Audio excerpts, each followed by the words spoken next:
नमस्कार। राजस्थान के क्रांतिकारियों के इतिहास पर आधारित इस खास स्टडी गाइड में चलिए शुरुआत करते हैं। अगर हम प्रतियोगी परीक्षाओं की बात करें ना, तो सच में ये टॉपिक एक गेम चेंजर है। इसमें से ढेरों हाई यील्ड सवाल आते हैं। तो चलिए बिना किसी देरी के इस ऐतिहासिक सफर को एक बिल्कुल नए और दिलचस्प नजरिए से समझते हैं, ताकि सारे फैक्ट्स दिमाग में एकदम छप जाएं। तो आज के हमारे मुख्य पड़ाव कुछ इस तरह होंगे। पहला, शुरुआत, कलम और तलवार। फिर सीकर के बागी नायक। उसके बाद दूरदर्शी रणनीतिकार। चौथा, सर्वोच्च बलिदान। और आखिर में हम बात करेंगे क्रांति की महिलाओं के बारे में। ये पांचों पिलर्स एग्जाम के लिए बहुत ही जरूरी हैं। चलिए सबसे पहले अपने पहले टॉपिक की ओर बढ़ते हैं, शुरुआत, कलम और तलवार। क्योंकि सच कहें तो बड़ी क्रांतियां अक्सर मैदान जंग में नहीं, बल्कि कागज और कलम से ही शुरू होती हैं। अब जरा इन साहित्यिक दिग्गजों पर गौर करते हैं। बाकीदास जी को ही ले लीजिए, जिन्होंने अपनी मशहूर रचना आयो अंग्रेज मुल्क रे ऊपर में साफ साफ अंग्रेजों के इरादों की चेतावनी दे दी थी। कमाल की बात यह है कि उन्होंने बिना डरे उन शासकों की कड़ी आलोचना की जो बिना लड़े ही अंग्रेजों के सामने घुटने टेक रहे थे। और दूसरी तरफ है राज्य कवि सूर्यमल मिश्र। इन्होंने तो 1857 की क्रांति का खुले दिल से स्वागत किया था और इसे देश के लिए एक बेहद जरूरी उथल पुथल बताया था। एग्जाम्स में अक्सर इन रचनाओं के नाम सीधे पूछ लिए जाते हैं, तो इन्हें जरूर याद रखिए। अब आगे बढ़ने से पहले चलिए दिमाग की थोड़ी कसरत हो जाए। क्या किसी को याद है कि राजस्थान के सीकर क्षेत्र के वो कौन से नायक थे जिन्हें लोग प्यार से रॉबिन हुड कहा करते थे? थोड़ा सोचिए। बिल्कुल सही। चलिए अपने दूसरे हिस्से की ओर बढ़ते हैं, सीकर के बागी नायक। ये वो लोग थे जिन्होंने ब्रिटिश खजानों को लूटा ताकि अपनी इस महान क्रांति को आगे बढ़ा सकें। यहाँ डूम जी और जवाहर जी की कहानी किसी एक्शन फिल्म से कम नहीं है। सीकर के इन दोनों नायकों ने बाकायदा ब्रिटिश सेना की शेखावाटी ब्रिगेड से इस्तीफा दे दिया। क्यों? ताकि वो अंग्रेजों का ही खजाना लूटकर उस पैसे को स्वतंत्रता संग्राम और गरीबों में बांट सकें। और एग्जाम के नजरिए से एक बहुत ही जरूरी फैक्ट बताता हूँ। जब डूंग जी को आगरा जेल में बंद कर दिया गया था ना, तो लोठू जी निठारवाल और कर्णा मीणा ने एक गजब की योजना बनाई। इन्होंने बाकायदा एक बारात का भेष बनाया और डूंग जी को वहां से बिल्कुल फिल्मी स्टाइल में छुड़ा लिया। है ना कमाल की बात?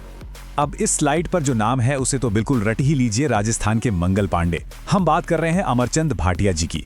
ये एक व्यापारी थे जिन्होंने अपनी जिंदगी भर की सारी कमाई, अपनी पूरी संपत्ति तात्या टोपे और क्रांतिकारियों के नाम कर दी। इसी आर्थिक मदद की वजह से अंग्रेजों ने बौखलाकर इन्हें फांसी दे दी थी। राजस्थान में आज़ादी के लिए दी गई ये पहली फांसी थी, इसलिए ये नाम और ये उपनाम दोनों ही एग्जाम में बार बार टकराते हैं। हमारा तीसरा पड़ाव है दूरदर्शी और रणनीतिकार। क्योंकि देखिए, पैसा और हथियार तो आ गए, लेकिन एक सफल क्रांति के लिए सबसे ज्यादा जरूरत होती है एक तेज और सुलझे हुए दिमाग की। और जब तेज दिमाग की बात आती है तो अर्जुन लाल सेठी का नाम सबसे ऊपर आता है। इन्होंने जयपुर में वर्धमान विद्यालय की नींव रखी। अब नाम तो विद्यालय था, लेकिन असल में ये क्रांतिकारियों को मानसिक और रणनीतिक रूप से तैयार करने का एक खुफिया ट्रेनिंग सेंटर था। इनकी इसी काबिलियत से प्रभावित होकर सवाई माधो सिंह द्वितीय ने इन्हें सीधा प्रधानमंत्री पद का ऑफर दे डाला था। लेकिन सोचिए इन्होंने क्या किया? इन्होंने उसे ठुकरा दिया। और जब इन्होंने वो पद ठुकराया तो जो बात कही वो आज भी इतिहास के पन्नों में गूंजती है। उन्होंने कहा, अगर अर्जुन लाल राज्य के लिए नौकरी करेगा तो अंग्रेजों को बाहर कौन निकालेगा। सच में रोंगटे खड़े कर देने वाला जज्बा। ये लाइन एग्जाम में अक्सर मल्टीपल चॉइस सवालों में हूबहू पूछ ली जाती है कि ये शब्द किसके थे, तो इसे अपने दिमाग में अच्छी तरह से लॉक कर लीजिए। अब इन 3 पॉइंट्स को ध्यान से देखिए, क्योंकि ये आपस में बहुत गहराई से जुड़े हैं। 1910 में वीर भारत सभा बनाने वाले केसरी सिंह बाराहट सिर्फ एक रणनीतिकार ही नहीं, बल्कि एक शानदार कवि भी थे। हुआ यूं कि 1903 में उदयपुर के महाराणा फतेह सिंह दिल्ली दरबार में ब्रिटिश वाइसरॉय लॉर्ड कर्जन के सामने हाजिरी लगाने जा रहे थे। तब केसरी सिंह जी ने उन्हें चेतावनी रा चुंगटिया नाम से 13 दोहे लिखकर भेजे। इन शब्दों में इतनी ज्यादा ताकत थी कि महाराणा दिल्ली तो पहुंचे, लेकिन उनका स्वाभिमान ऐसा जागा कि वो दरबार में शामिल ही नहीं हुए। मतलब एक कलम ने कैसे एक शासक को अंग्रेजों के आगे झुकने से रोक दिया, ये उसका सबसे बेहतरीन उदाहरण है। अब हम इस पूरे टॉपिक के सबसे गंभीर और परीक्षाओं के लिहाज से सबसे अहम हिस्से में प्रवेश कर रहे हैं, सर्वोच्च बलिदान, आजादी की भारी कीमत। यहाँ हम बात कर रहे हैं प्रताप सिंह बाराहट की, जो केसरी सिंह जी के ही बेटे थे। बनारस षड्यंत्र केस के तहत इन्हें बरेली जेल में रखा गया था। ऐतिहासिक दस्तावेजों में दर्ज है कि गुप्तचर निदेशक सर चार्ल्स क्लीवलैंड ने इस 25 साल के नौजवान पर क्या-क्या जुल्म नहीं ढाए। उनके साथियों के नाम उगलवाने के लिए भयंकर शारीरिक और मानसिक यातनाएं दी गईं, लेकिन इस युवा शेर ने अपने किसी भी साथी का नाम जुबान पर नहीं आने दिया। और उस वक्त प्रताप सिंह का जवाब सुनिए।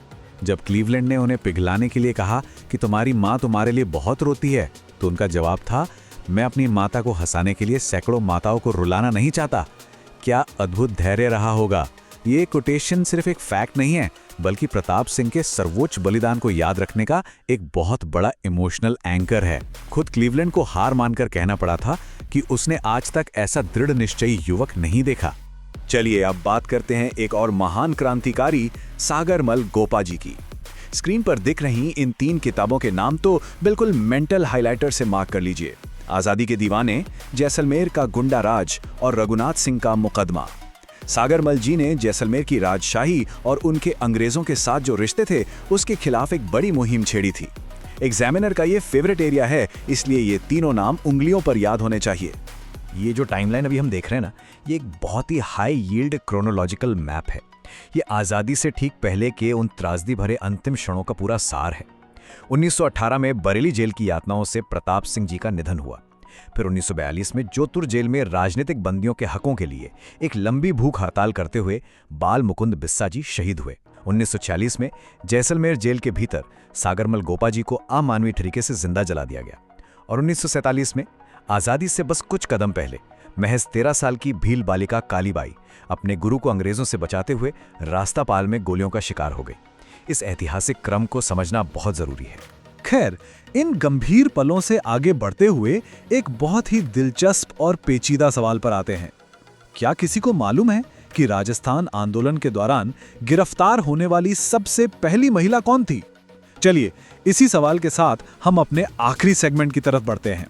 हमारा 5वां और आखिरी अध्याय है क्रांति की महिलाएं। उन वीरांगनाओं की कहानी जिन्होंने उस दौर की सख्त सामाजिक बीड़ियों को तोड़ा, पर्दे से बाहर आईं और सीधे तौर पर संघर्ष में हिस्सा लिया। इनके बिना ये इतिहास बिल्कुल अधूरा है। इस टेबल का तो एक मेंटल स्क्रीनशॉट ही ले लीजिए, क्योंकि प्रतियोगी परीक्षाओं में मैच द फॉलोइंग यानी मिलान करने वाले सवालों में ये अक्सर आता है। देखिए, किशोरी देवी ने सीकर के कटराथल में 10,000 महिलाओं के एक विशाल सम्मेलन का नेतृत्व किया था। वहीं अंजना देवी चौधरी, हाँ, यही है हमारे पिछले सवाल का जवाब। ये आंदोलन में गिरफ्तार होने वाली पहली महिला थीं। रमा देवी ने पुलिस की धमकियों की कोई परवाह किए बिना बिजौलिया में डटकर मुकाबला किया। और जानकी देवी बजाज, जो 1944 में जयपुर प्रजामंडल के अधिवेशन की अध्यक्ष चुनी गईं। ये सारे फैक्ट्स एग्जाम्स के लिए सचमुच एक सोने की खान है। तो जरा सोच कर देखिए, इन क्रांतिकारियों ने अपना धन, अपना परिवार, अपना सुख चैन, यहाँ तक कि अपनी जान भी दांव पर लगा दी, सिर्फ इसलिए ताकि आने वाली पीढ़ियां आजाद हवा में सांस ले सकें। आज जब हम परीक्षाओं को पास करने के लिए इनके नाम और तारीखें याद करते हैं, तो एक सवाल जरूर जहन में आना चाहिए कि इन नायकों की ये ऐतिहासिक विरासत कल के नेतृत्व को और हमारे भविष्य को किस तरह आकार देगी। इसी विचार के साथ आज के इस विषय को यहीं विराम देते हैं। ऐसे ही सीखते रहिए और आगे बढ़ते रहिए।